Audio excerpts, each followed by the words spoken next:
Oi, pessoal, voltei.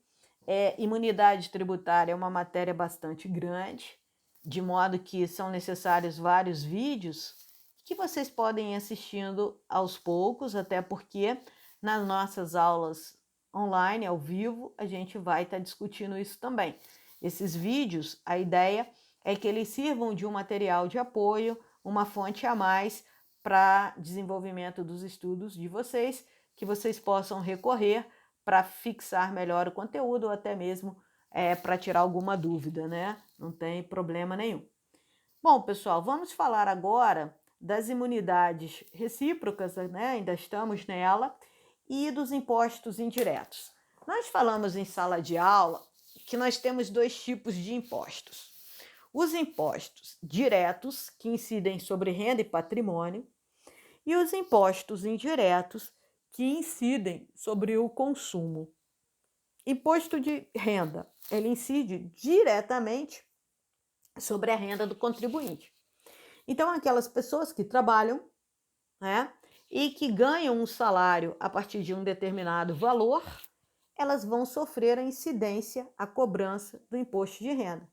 E qual vai ser a base do imposto de renda? Vai ser o salário da pessoa, tá? Quem vai pagar esse imposto de renda? O trabalhador que está sendo tributado, evidentemente. Tá, IPVA. IPVA é um imposto direto, incide diretamente sobre o patrimônio. Qual o patrimônio? O carro. Tá? IPTU, um imposto direto, incide diretamente sobre o bem, né? Sobre o bem imóvel, e vai ser pago pelo contribuinte de direito, que é o proprietário. Rosalie, o locatário paga. Aí é uma questão contratual, que não tem a ver com direito tributário. Porque para o direito tributário, o contribuinte, a pessoa prevista na lei como aquela obrigada a pagar o IPTU, perdão, é o proprietário do imóvel e não o locatário. O ajuste para que o locatário pague é feito entre as partes, locador, dono do imóvel, e ele, locatário. Tanto que ele, locatário, ele não tem legitimidade para ir à prefeitura discutir questões relacionadas ao IPTU do imóvel alugado por ele. Só quem tem legitimidade é o proprietário, porque ele é o contribuinte de direito, tá? E os impostos indiretos, pessoal, são aqueles que são repassados para o contribuinte final, tá? Para o consumidor final, melhor dizendo. O consumidor final, ele não é a pessoa listada na lei como a responsável pelo pagamento. Não é. A lei vai determinar uma outra pessoa, que é o contribuinte de direito.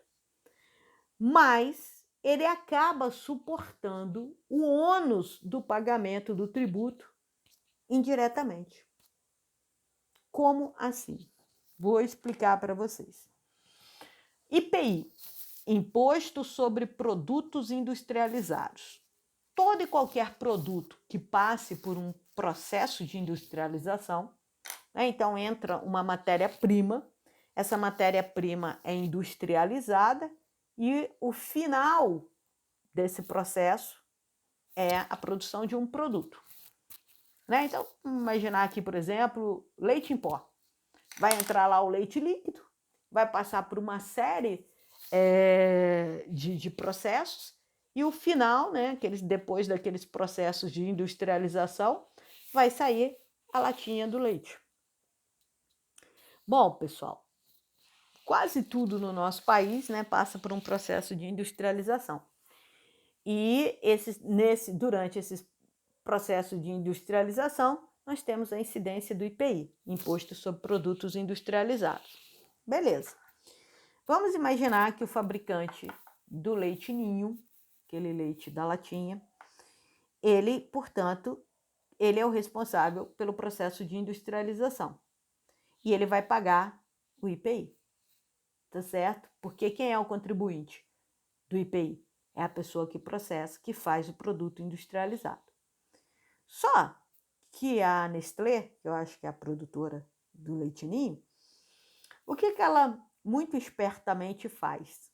Ela embute no preço do leite, o preço que ela vai vender a lata do leite ninho, ela vai embutir ali o quê? Ela vai embutir o IPI que ela pagou. De modo que quando o leite ninho chegar ao mercado e o consumidor for comprar aquela lata de leite ninho, ele vai estar pagando indiretamente o IPI que deveria ter sido pago pela indústria. A indústria pagou? Sim, ela pagou. Mas ela vai ter de volta esse dinheiro que ela pagou, embutindo no preço do leite o valor do imposto que ela pagou. E quem vai pagar, na verdade? Quem vai suportar o ônus? É o consumidor final. Esse consumidor final se chama de contribuinte de fato. Embora ele não tenha a obrigação legal de pagar o IPTU, porque a lei diz que quem tem a obrigação legal de pagar o IPTU é o industriário, ele indiretamente paga o IPI, porque o industriário embute no preço que vai vender o leite o IPI. Então, o contribuinte final, o consumidor final, ele é quem? Ele é o contribuinte de fato. E nesse caso, pessoal, todos os tributos que incidem sobre o consumo são chamados tributos, impostos indiretos, tá? Tributos não, impostos indiretos. Por que indiretos? Porque eles são cobrados do contribuinte de fato e não do contribuinte de direito. Resumindo numa frase, o consumidor final paga todos os tributos da cadeia produtiva, até mesmo aqueles que são de responsabilidade do fabricante. Tá certo? Por quê? Porque está embutido no preço do produto.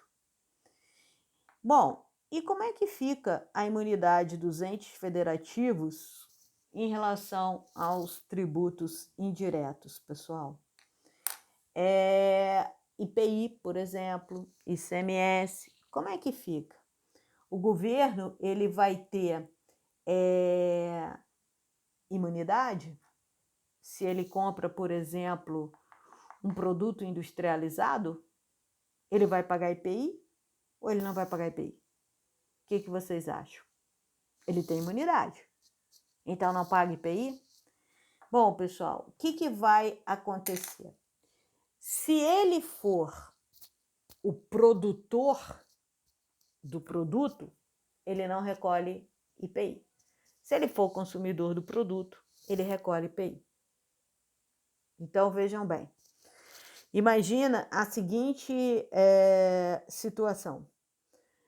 Imagina que o ente da federação, o Estado, a União, o município, o DF, ele é um industriário. É ele que produz aquele bem. Ele não vai pagar o IPI. Não vai. Mesmo que ele pudesse embutir isso no preço e aí deixar esse ônus para o consumidor final, né, que acaba pagando, coitado. Mesmo que ele tenha essa possibilidade, como faz a iniciativa privada, que embute no preço do produto a carga tributária por ela suportada, jogando nas costas do consumidor, a legislação é clara em dizer que se o produtor, o industriário, for o ente da federação, um dos entes da federação, não haverá incidência de IPI, por exemplo. Agora, se ele é o consumidor de um produto, ou seja, ele está comprando um carro, né? No preço do carro que ele está comprando, por exemplo, está se comprando uma frota de carros para a presidência da República. No preço daquela frota já está embutido o IPI. E o governo deverá pagar esse IPI, porque nesse caso ele é o quê? Contribuinte de fato. Então, em relação aos tributos, aos impostos incidentes sobre o consumo, denominados impostos indiretos, só há falar em imunidade tributária se os entes da federação forem contribuintes de direito, ou seja, forem aquelas pessoas que têm o dever de recolher o tributo. ainda que repassem para outras pessoas, tá certo? Então, eles terão imunidade. Agora, se eles forem contribuintes de fato, ou seja, consumidores, não haverá imunidade e eles vão pagar o IPI exatamente igual a qualquer pessoa que comprasse aquele automóvel. Tá legal? Como exemplo do automóvel. Então, essa é a questão da imunidade em relação aos produtos indiretos. Tá bom, pessoal? Então, isso é muito importante a gente falar também.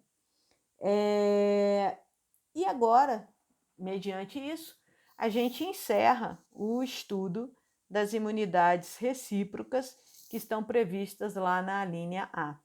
E no próximo vídeo, a gente começa estudando a imunidade prevista na linha B, que é conhecida popularmente como imunidade religiosa, aquela concedida aos templos de qualquer culto. Espera aí que eu já volto.